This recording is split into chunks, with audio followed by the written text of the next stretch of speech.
In the twilight of antiquity, during the 5th century of the Common Era, the mighty Western Roman Empire, once the heart of civilization, began to crumble. It did not fall with a single blow, nor did it vanish in one night.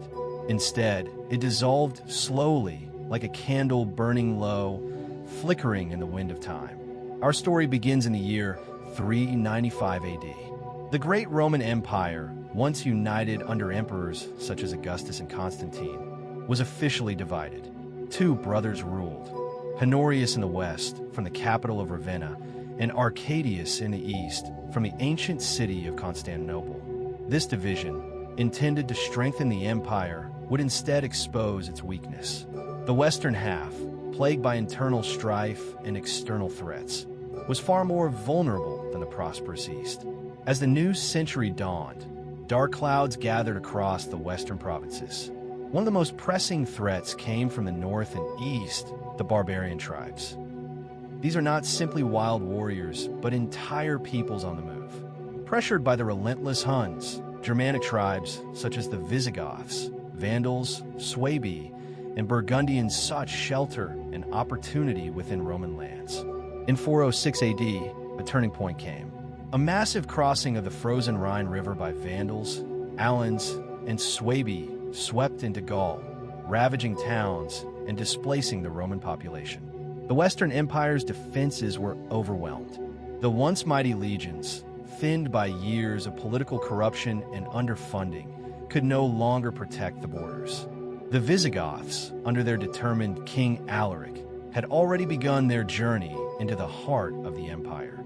Years earlier, they had served as federated allies, or federati, promised land and protection in exchange for military support. But the promises of Rome often went unfulfilled. Treated with disdain and delayed payments, the Visigoths rebelled. In 410 AD, something occurred that had not happened in 800 years. The city of Rome was sacked. Alaric's troops entered the Eternal City, pillaging but sparing lives. Still, the psychological impact was catastrophic.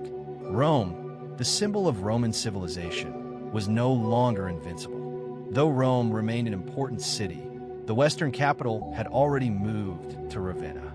Safe in its marshy defenses, the emperors continued to rule in name, though their authority shrank by the day. The real power often lay in the hands of generals, such as Stilicho, a Vandal by birth, who fought valiantly to hold the empire together. Yet even he fell victim to court politics and was executed on suspicion of treason in 408. Following the sack of Rome, the empire suffered a series of blows. The provinces, once loyal and Romanized, began to break away. In Britannia, Roman authority collapsed entirely by 410 AD. The legions were recalled, leaving behind a patchwork of warlords and local rulers. Across Hispania, Gaul, and North Africa, Roman control grew ever more fragile. And then came the Vandals. After crossing Gaul and Hispania, the Vandals, under their ambitious king Genseric, crossed into North Africa in 429 AD. This region, especially the province of Africa Proconsularis, was vital. It was Rome's breadbasket, supplying grain and olive oil. By 439, Carthage, the jewel of Roman Africa, had fallen. From there, Genseric launched raids across the Mediterranean, even sacking Rome itself in 455 AD. This second sack was more brutal. The Vandals stripped the city of treasures, enslaved citizens, and took the Empress Liciniia Eudoxia and her daughters as captives. Yet the Roman spirit endured, if only faintly, in the flickering halls of power. Amid this chaos, emperors rose and fell with dizzying speed. Some ruled only months. Others were puppets, controlled by generals or barbarian warlords. The Western Empire had become a shadow of itself, a fractured realm of contested thrones and vanishing borders. In 451 AD, a brief flicker of Roman resilience shone through. The Huns, led by the feared Attila, surged into Gaul. In response, the Roman general Flavius Aetius forged an unlikely alliance with the Visigoths to resist them. At the Battle of the Catalonian Plains, Roman and Visigothic forces halted Attila's advance. It was a rare moment of unity, a moment of hope, but did not last. In 454, Aetius, often called the last of the Romans, was assassinated by the paranoid Emperor Valentinian III. The following year, Valentinian himself was murdered. The cycle of instability deepened. By the late 460s, the Western Roman Empire was little more than a collection of territories defended by hired barbarian mercenaries. In Italy, Orestes, a Roman general of provincial origin, declared his young son Romulus Augustulus as emperor in 475. The boy, barely in his teens, would become the last emperor of the West. Only a year later, in 476 AD, the Gothic chieftain Odoacer marched into Italy. He defeated Orestes, captured Ravenna, and deposed young Romulus. But Odoacer did not proclaim himself emperor. Instead, he sent the imperial regalia to Constantinople and declared himself the king of Italy, ruling in the name of the Eastern Emperor.